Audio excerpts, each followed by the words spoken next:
Okay, Frank, we are live. Ladies and gentlemen, excellencies, good morning and welcome to the Global UAE Energy Forum by Gulf Intelligence. This is the session on the outlook for global oil supply and demand 2021, a perspective from the Middle East. I'm Frank Kane, senior business columnist with Arab News of Saudi Arabia, and I'm pleased to be joined by a distinguished panel. Let me introduce them before we commence.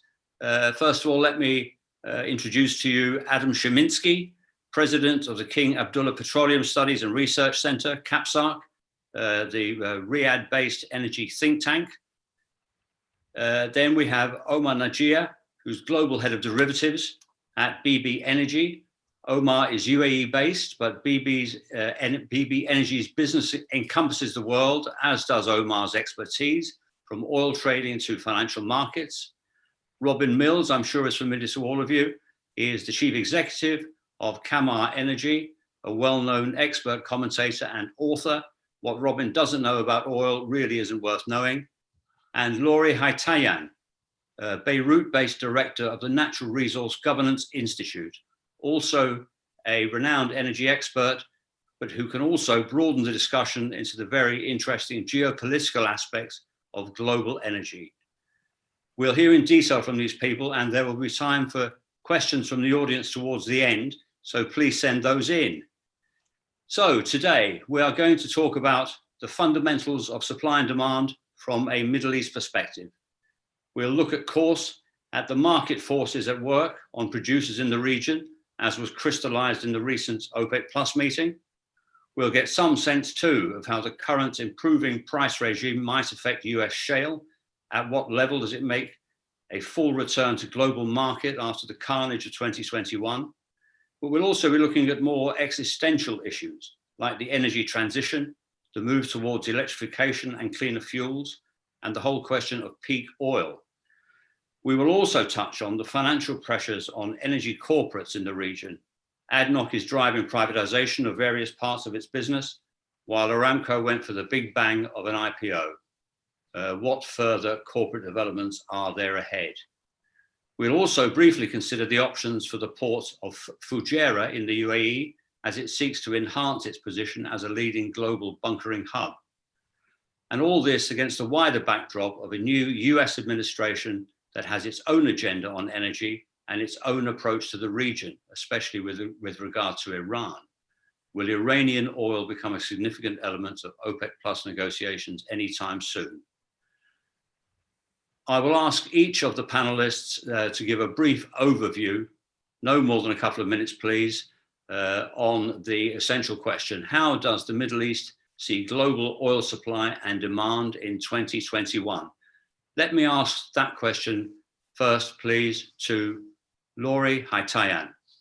Laury, over to you. Thank you, Frank, and thank you for Gulf Intelligence for this conference and for allowing me to be part of this. Well, I think at least what we're looking for 2021 is like on the demand side. I guess what we are still talking about is COVID-19, how efficient the vaccination will be. Now we're hearing a lot about like the skeptics about vaccination. Do we want to get the vaccine or not? And how will that affect and how efficient the vaccine will be? And now we're talking about mid-year recovery. So what will that mean? So for instance, if they tell me like mid-year in June, July, I can travel, definitely I would want to take the plane and travel and go for vacation, or even go and see my friends and my colleagues in our London office or the New York office. But will that be the reality afterwards? Or that will be just a spike and then we'll go back to a new reality, trends that we don't know. So on that demand side, the transportation mobility side, this is something that we want to see where we're heading with that. So that brings us back to the supply side. Again, I want to know like if this OPEC plus collaboration will continue. We've seen what happened in January, very interesting to see Saudi Arabia taking things in hand, and this surprise of for 1 million barrel drop. So what would that mean for Saudi Arabia, for Russia, for OPEC Plus? Will they continue in this collaboration, in the solidarity, or there will be some changes? And last, I think for me, on the geopolitical side, and will have an effect on the demand and the supply, I guess, it's this issue of Libya first. Will Libya continue to bring more barrels into the market? Because that will have an implication if the demand doesn't pick up, or even if it picks up. And then Iran, US, definitely Iran, US, everybody's talking about it. And if you're sitting in the Middle East, everybody thinks that this will be the first thing that Biden will be doing, rushing and going to Iran to find a deal, which I don't think, we can discuss later, which I don't think will be the case. But what will mean in Iran coming back mid-year or end year, or even in 2022. And last point, it's the Arab-Israeli rapprochement. Because that will be a game changer as well. Will Qatar join the peace deal? And more importantly, we'll be watching in 2021 signs of rapprochement and the relationship between Saudi Arabia and Israel, because that will be a big game changer for the whole region. And then if we'll see if this will happen in 2021 or in 2022, but it will change the dynamics definitely on the energy side and on the economy side in the region, where everybody would want to be part of the region and invest in the region if that happens, which brings us to the point that then they would want to have more peace in the region between the Arabs, Israel, and Iran. So that will change a lot. Laury, thanks. That's a great intro. Adam, let me put the same question to you. Middle East perspective, supply and demand. Are we heading back towards rebalance? Well, Frank, thank you very much. I'm delighted to be here at the Gulf Intelligence Energy Forum. And Laury gave a great overview of some of the geopolitical issues. Let me try to just add some numbers into the mix here for you. KAPSARC does a quarterly report. We call it the COMO, the KAPSARC Oil Market Outlook. For 2021, we're expecting demand growth actually to be one of the strongest on record for the oil industry. A little over 4 million barrels a day of demand growth, kind of recovering from the problems in 2020. In 2022, and this is the good news for 2021, we expect that demand will continue to grow, maybe a little bit under 4 million barrels a day, but that by the end of 2022, we will have recaptured the 7.5 million barrels a day of demand that was lost in 2020. So the demand outlook actually is pretty good. Now, Laury gave some caveats. I agree with that. I mean, if the second wave gets worse or affects more countries, obviously this will have an impact on demand. But the vaccine is being rolled out in many countries. My wife had her vaccine shot yesterday here in the Kingdom. I'm getting mine tomorrow morning. It's happening in many places around the world. So that's probably the good news. We might have a bit of a hiccup in the first quarter of this year, but I think things will get better as we move towards the end of the year. So we're looking for demand in 2021 of almost 96 million barrels a day. It'll be just under 100 million barrels a day in 2022, and that'll beat the 2019 number of 99.3 million barrels a day. On the supply side, I'm not going to get into OPEC politics here, but I think that the supply growth, even from U.S. shale, is going to be relatively limited in 2021, and that's going to give an opportunity for inventories to come down. I think we will see supply growth in 2022, but probably at a level that does not exceed the demand growth. And so we're, I think, looking at a supply and demand balance for this year that's fairly attractive, and it will remain so as we go out into 2022. Thanks, Frank. Okay. Thanks, Adam. That's a really good overview. So it looks like, we've taken a big hit, but we're getting there, aren't we? Yes. It seems.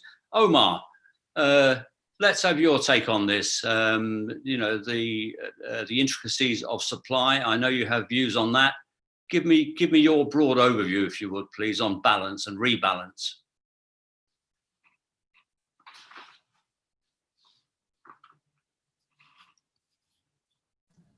Hello. I'm not hearing Omar. No. Sorry, guys. I was unmuted. Okay. So right. we saw in January that Saudi came and said that they would shoulder, the extra 1 million barrels in cuts. I don't think they're doing it because, they want to be popular. I think they're doing it because they need to, and they need to do it very badly. And the fact that they're doing it is, to me, an indication of how badly they need the price higher. Which is good, because I think basically it's speaks to their quote unquote commitment, not only to OPEC plus, but to if they have to do it single-handedly, then they will. So I'm not too worried about supply. Demand, I think, as you go forwards in time, everybody's going to get vaccinated. Certainly in Dubai, everybody's getting vaccinated. So I think demand is going to come back. So, you either want to view this as glass half full or glass half empty. We definitely view it as glass half full. On the Iranian stuff, I agree with Laury. There's no deal. There's not possible to be any deal, not now, not in, a long, long time. So no deal. Biden can't afford to look weak. Iran will not negotiate their, missiles, no way. So no deal. On the geopolitics, I think basically, Biden's coming in with a lot of very interesting people, in his cabinet. Let's call them, neocons, basically. And I think it's I don't anticipate, peace breaking out in the Middle East and flowers and all this kind of stuff. I don't think so. I think basically, the rapprochement that we've had between the GCC and Israel has been a fact for very many years. It's just come to the forefront, if you like, or been publicly acknowledged. But I think the problems in the Middle East basically lie with the US and with Iran. And that geopolitical situation extends to Iran, Yemen, Lebanon, Libya, same players, same ideas, so I don't think basically you're going to see any kind of, great, geopolitical premium disappear. I think you'll probably see it increase. As to prices, I think basically we are bullish. The world is bullish in terms of commodities for very many reasons. And I think, if people start flying again, transportation, all that kind of stuff. But I think, it's also important to kind of understand that nothing moves in straight lines. We've come up a huge long way, much higher than people were thinking, basically. So we might get a pullback. And if you want something that indicates not the bullishness, but the aggressiveness or the risk appetite out there, you just need to look at one thing, not gold and not oil and not the equity market, Bitcoin. So Bitcoin has gone stratospheric, right? 40,000, something like that. And that's an indication of risk appetite. So right. I think basically, going forwards, bullish the markets, bullish equities, bullish oil, and also, funnily enough, bullish the US dollar. And I think basically the US dollar has set a low. And it is possible to be bullish oil and bullish the US dollar. And I think basically, let's see what happens. But I think the low in the USD, in the dollar index is in. Yeah. So it'll be very interesting to see what happens. Omar, that's the most bullish I've heard you for a year, I think. Did you have a New Year's resolution to be more bullish? Well, exactly. You kind of got to look at the market and say, which way is it going now? I think, you've seen the downside, you've seen death and destruction, you've seen no hope, you've seen it all. What else is going to come? You've seen the second wave. I mean, what else is going to be? What else is going to come around the corner? We don't want to tempt fate, but anyway. Okay. Robin, are you equally bullish? Are you going to temper that view? Well, Frank, I'm not normally so bullish, but you may know that on Twitter, or a bunch of the oil analysts on that have an annual bet on where we think Brent will end the year. And I was lucky enough to win that in 2019. In 2020, I'm not even going to tell you what my call was, because obviously, we made those bets just at the end of 2019, and things were a little bit different from what we'd expected. But I actually repeated my 2020 bet in 2021, and it was a pretty bullish call. I won't give you the exact number, but you can look it up. And I think, look, that fairly bullish call was really in the view that I think OPEC has got a challenge. It had a challenge from March, April last year, before instituting the production cuts, and it's still dealing with that challenge, which is really, it's made unprecedentedly deep production cuts in the response to an equally unprecedented drop in demand. Now, 2021, we're hopeful that the rebound in demand will be very strong, and as Adam says, perhaps in 2022 we'll be back above 2019 demand levels. Right. And yet OPEC has got the challenge of, okay, so how does it regain market share? How does it eliminate those cuts? And we saw, of course, the original plans we know from OPEC was, well, we're going to bring back 2 million barrels per day at the start of 2021. Then the market looked a bit weak because of the resurgence of the pandemic and so on. So then and there was some pressure, I think, from the Saudis to say, let's not make any production increases. But then other members of OPEC Plus were in favor of production increases, and we ended up with this compromise of adding 500,000 barrels per day each month. And then, of course, in the latest move, we've seen a move not to make that increase in February, and for the Saudis to make this unilateral cut of 1 million barrels per day. So, they're still facing this tension of restoring production and regaining market share, but also trying to support prices.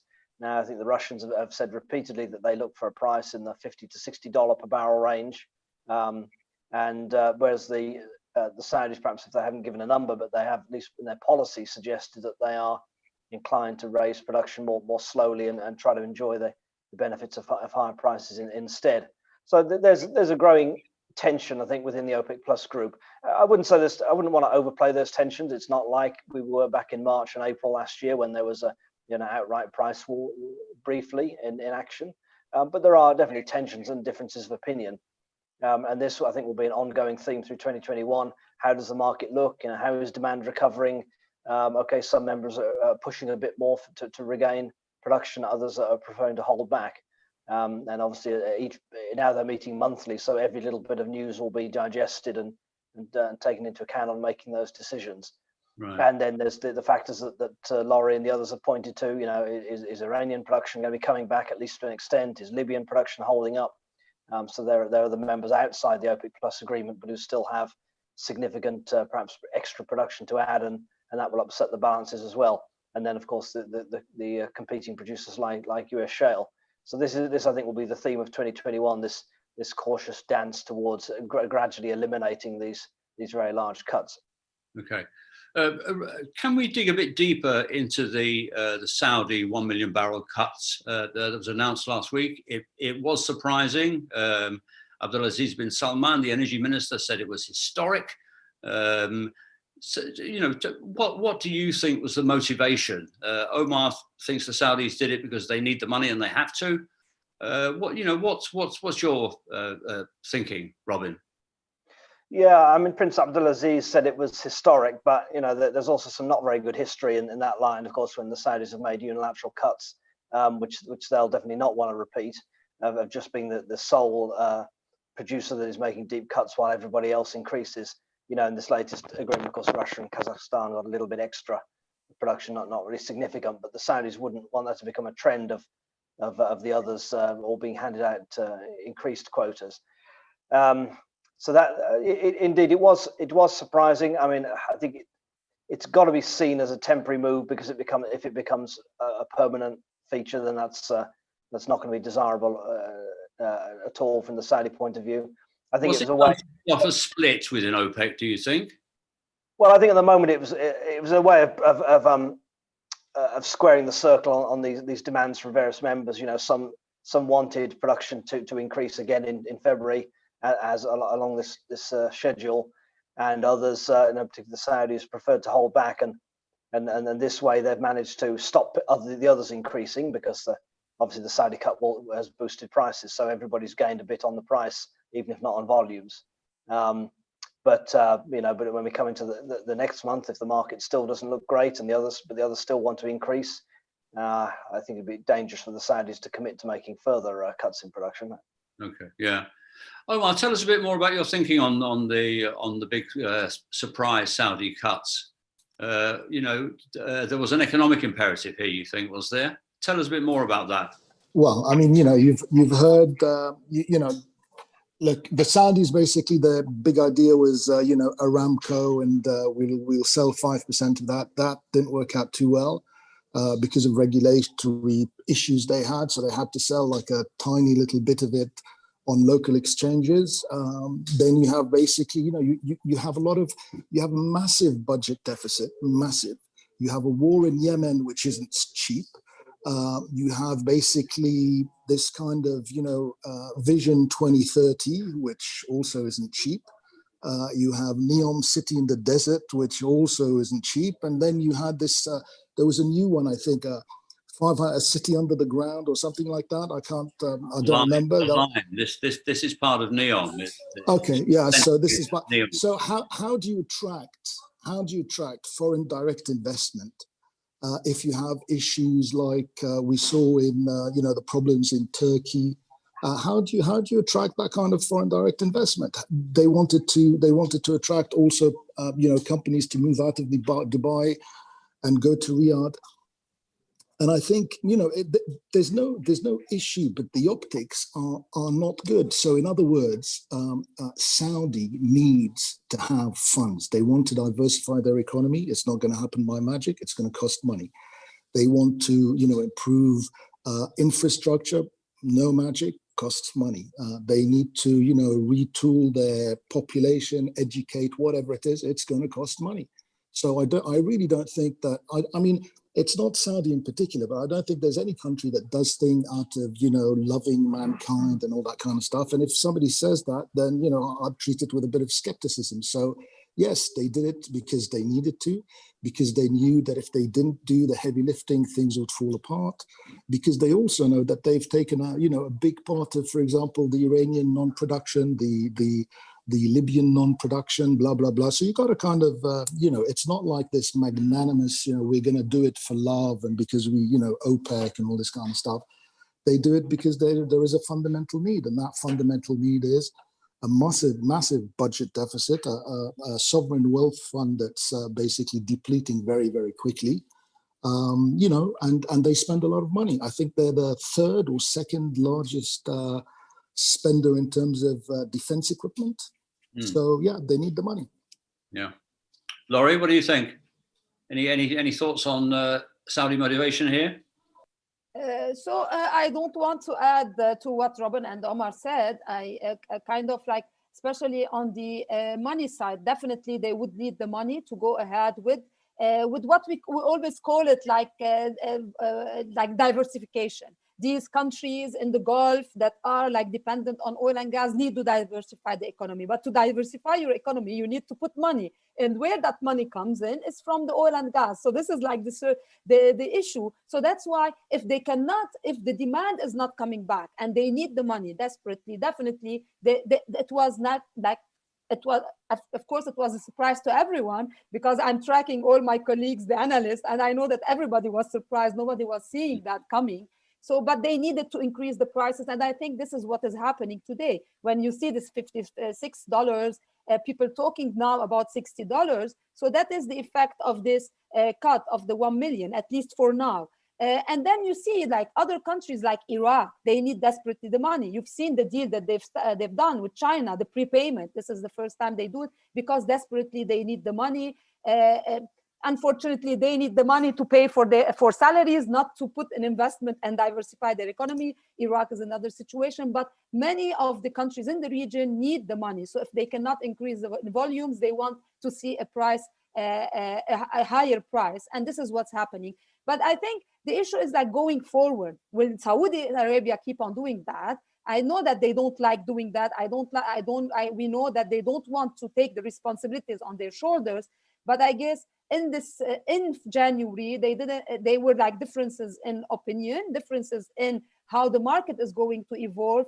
And Saudi Arabia took the decision. Like, I think I don't know if it's a fatigue of like meeting every time and discussing the same things, hoping that the economy will recover and not recovering. This COVID 2.2 we were discussing second wave, but I don't think like people were discussing this new strain and the new kind of COVID that is like more harmful. So I think it was a kind of they needed prices to be higher, and this is the strategy that they thought of going forward. Let's see what will happen if they will.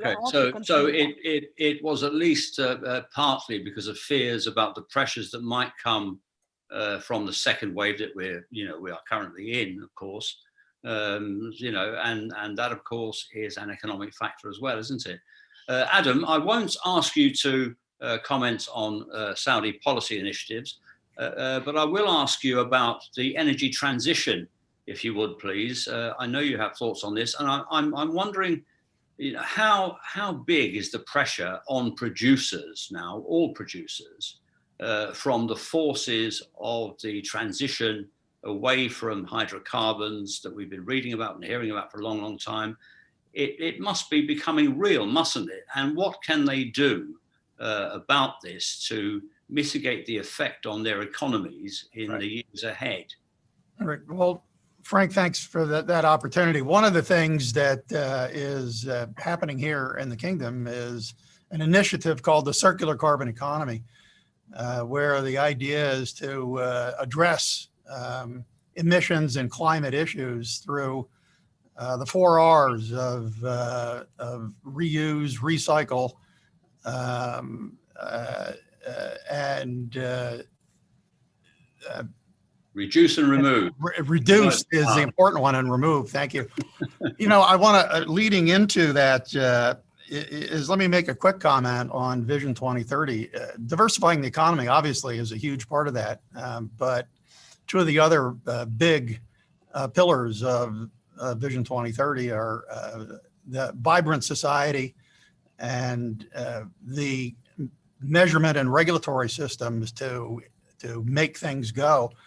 And there has been a huge amount of progress here in terms of that will ultimately have implications, positive implications for the economy, and things like women driving, women in the workforce, changes in to make ease the regulatory burden associated with forming new businesses and that kind of thing.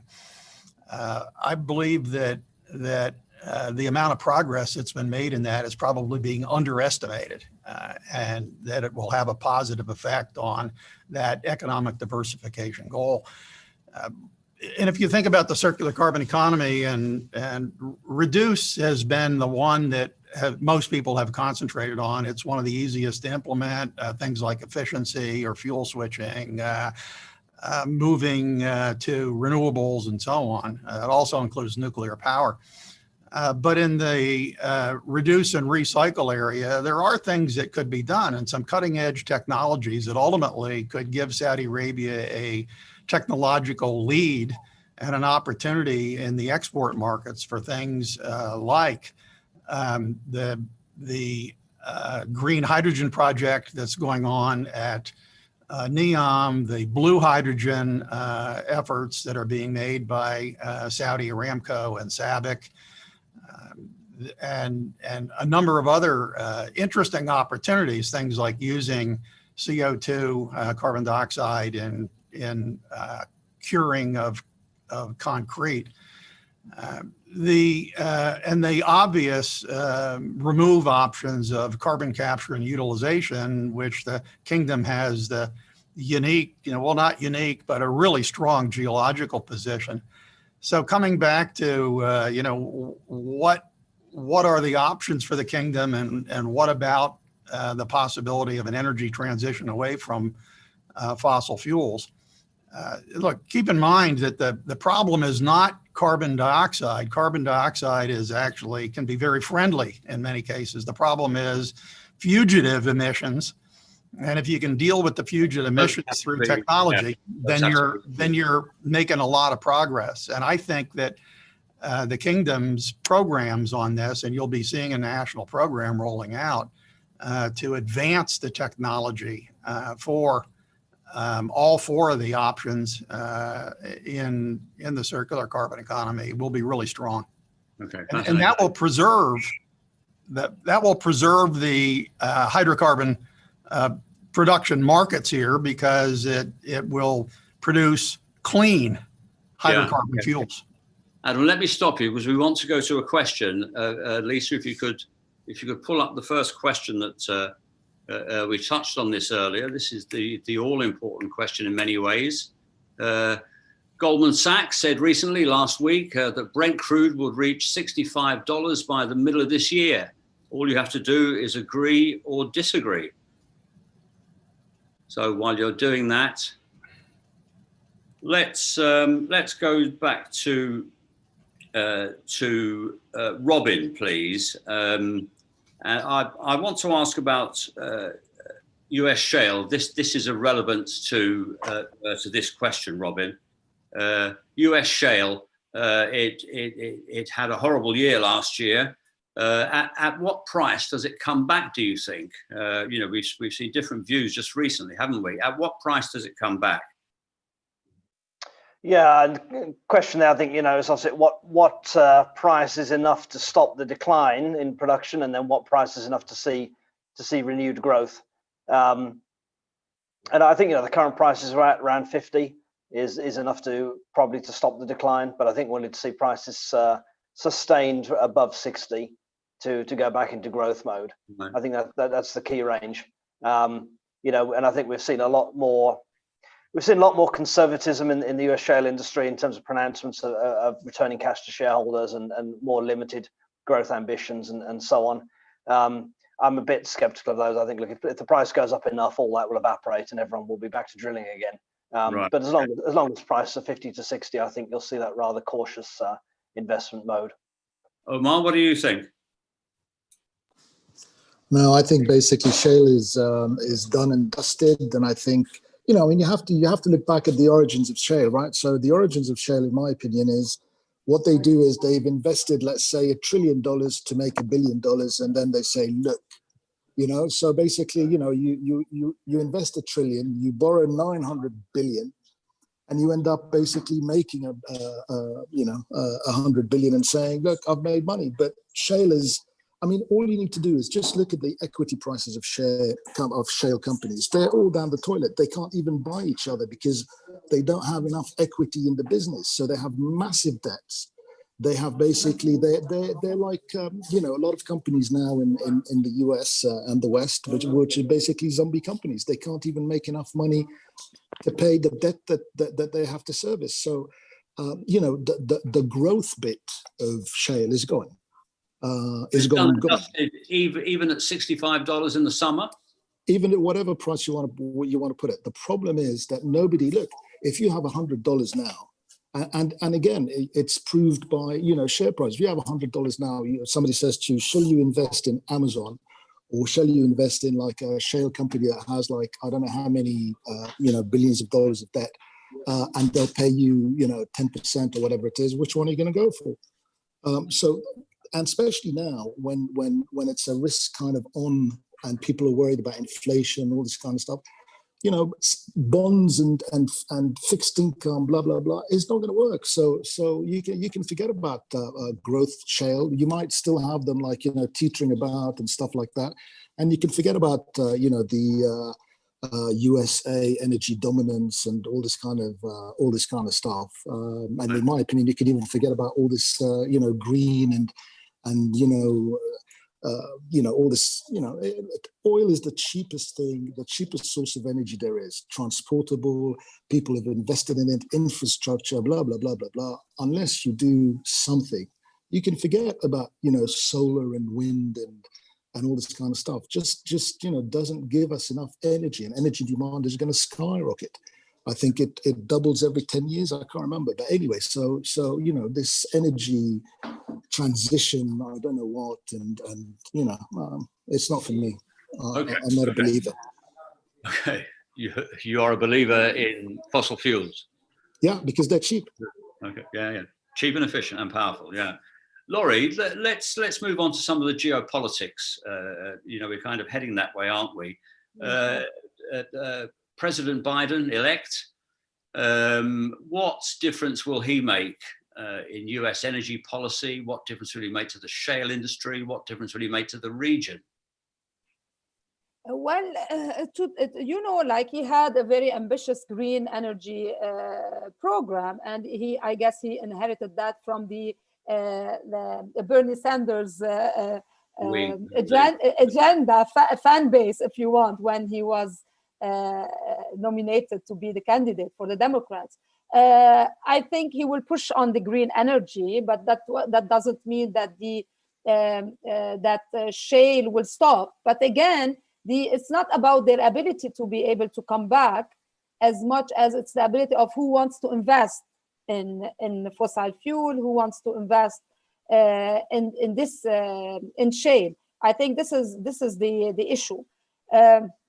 It was interesting this morning. We heard in the opening speeches the Minister of Energy in UAE. He said, "Look, this is the recovery year, and we don't want shale to flood the market. They need to be responsible the way we are responsible in maintaining the balance." But on the other side, we see the Russians saying that if we don't fight for our market share, shale might come back. So it's like there are different views on that. Biden will push for his agenda. I'm not sure how much he will have an impact on shale and the other private producers and on private lands. On the other side, I guess, to come back to the region. Yeah. Iran is the big question, isn't it, Laury?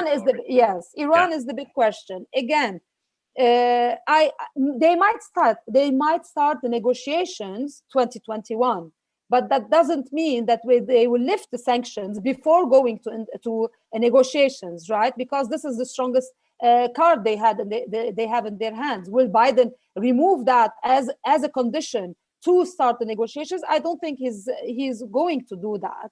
And then, so maybe the negotiations might start in 2021.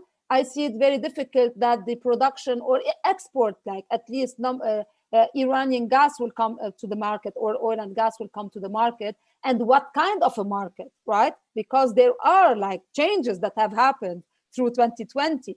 So will they have the same market ready for them? Do they have the capacity now to increase the production, as they're saying, because they want to do deals with national companies in their country? Do they have the capacity, technical capacity, to come back? That is another question. So, but I think, yes, we might start Iran, US might start the negotiations this year. I see it difficult that gas or oil and gas will come back. Iranian oil and gas will come back this year. Okay. But this is something that they take very nicely, Laury, into the next survey question. If you wouldn't mind, if we could just get that put up, please, Lisa, because this is. So the question is, when will Iran be included once more in OPEC plus quotas? Will it be this year, 22, or never? So if you could vote along those lines, please. Did we get the results from the previous question? Yes, well, we can show those after. Okay. Okay, while we're waiting for that, Adam, are we seeing any signs from President-elect Biden, any clues as to what energy policy will be from the kind of officials that he's chosen so far? Well, I think that he's remaining quite consistent with his discussions during the campaign. And, one of the first acts of the Biden administration will be to rejoin the Paris Agreement, just as an example. But Biden has consistently throughout his entire career been, I would say, practically minded. And I don't expect to see radical changes in policy. I think that we will see a shift towards greener ideas, but not anything like the green plans that have been advanced in different places. Okay, so those won't Just a quick example, Frank.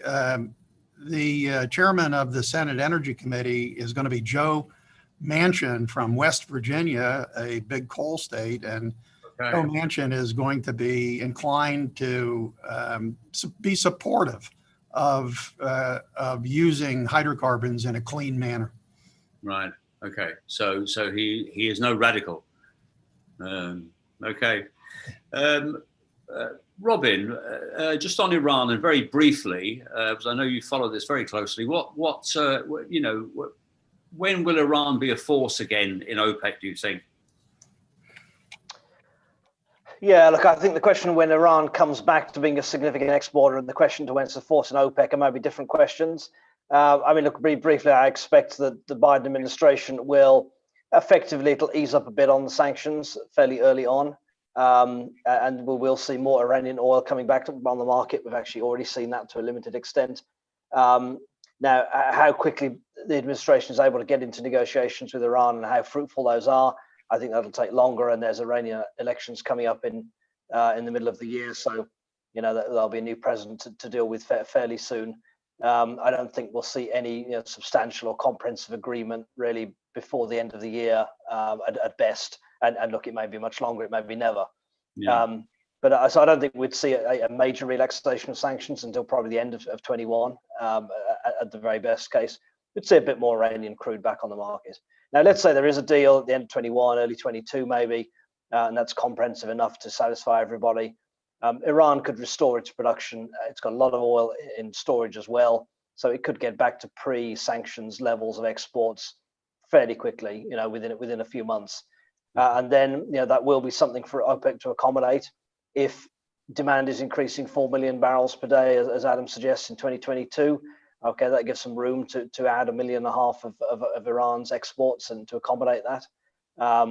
But I mean, inevitably, it's going to put stress on prices, and it's going to put stress on the OPEC Plus agreement. I don't really see Iran joining that agreement until it's got back to full production and had a decent run of full production. Okay. Lisa, can you show us the results, please? So the first question about price. People are going against the great Goldman Sachs. People don't believe Goldman Sachs. This is quite staggering, really. 73% disagree with the notion that Brent will hit $65 this year. What do you think of that, Omar? No, I think it will, but a very interesting question. So imagine you make a deal with, like let's say Iran made a deal with the US and it was ratified by the UN, and then the US basically says, stuff you, we're not going to follow it. And then you get another US president that comes along and says, well, you know what, let's make another deal, but this one I really promise we're going to follow. Right. What would you do? Would you say, oh, yes, absolutely? And we had the Europeans who were supposed to guarantee the deal, right? And they did nothing. So, I mean, you have to try and understand. I don't think, honestly, I really don't think that people or Iranians are stupid. I really don't. So basically, what did Bush say? Fool me once, shame on me, fool me twice, and then got confused. So no deal, never, no deal.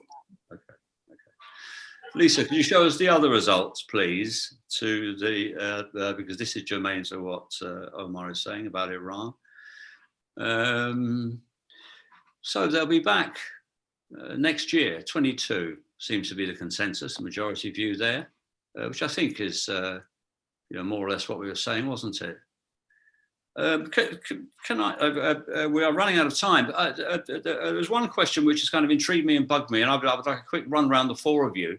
In view of the various peace rapprochements that we've seen in the region recently, with Israel, with Qatar, what are the energy implications here? And the question is, when does Qatar rejoin OPEC? Robin, what do you think? Briefly now, as we're running out of time. Yeah, I don't think Qatar will rejoin OPEC. I think they've gained from being outside it. Would they come into the OPEC Plus framework? Maybe. But no, I don't think there's any real need for them to rejoin OPEC. I think the main implication of this energy-wise is allowing trade between Qatar and its neighbours again. So LNG cargoes can presumably will now be able to go from Qatar to the UAE and Bahrain and other markets if those develop. And it's perhaps a bit more positive for what happens to the Dolphin pipeline, which of course has continued operating normally throughout the whole period of the embargo. But there's questions over whether that will be expanded or whether there'll be a renewal of that contract in the from after 2032. Okay, Laury, can you just say a few words on the Eastern Mediterranean? What the peace dividend might be there, if any? Look, East Mediterranean. It's a new chapter now. I can talk for 1 hour. Just okay. So let me say, definitely the region, the East Mediterranean region, is seeing itself as the new gas hub, right? Especially now that everybody's talking about gas being the transition energy, being there to stay, contrary to coal or maybe to even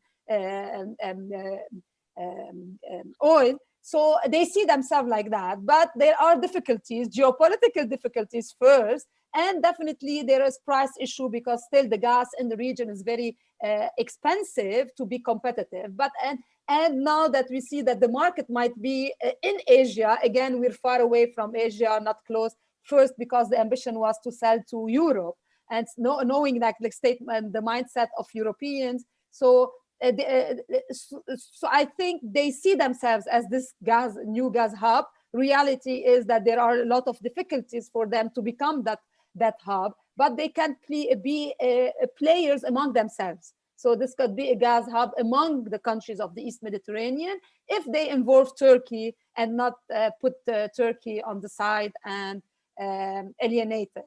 So a lot to see there, but we're monitoring the situation in there. And now we know that the UAE is very interested in joining the East Med Gas Forum as an observer. That would be interesting to see how much investment will be put in the East Med Gas Forum. That is supposed to be if you want, the OPEC of the region. So let's see how much investment will be put in that. Something to watch in 2021. Thank you. Well, look, we could talk for hours. I know each of those subjects has at least 2 hours worth of conversation in them, but we've run out of time and I'm being told to close you down. So Adam, Omar, Robin, Laury, I'm very grateful for your time. It was really interesting. And let's go back to the main forum. Thank you all. Thank you, Frank. Thank you. Thanks, everyone. Thanks, Frank. Bye. Bye. Thank you.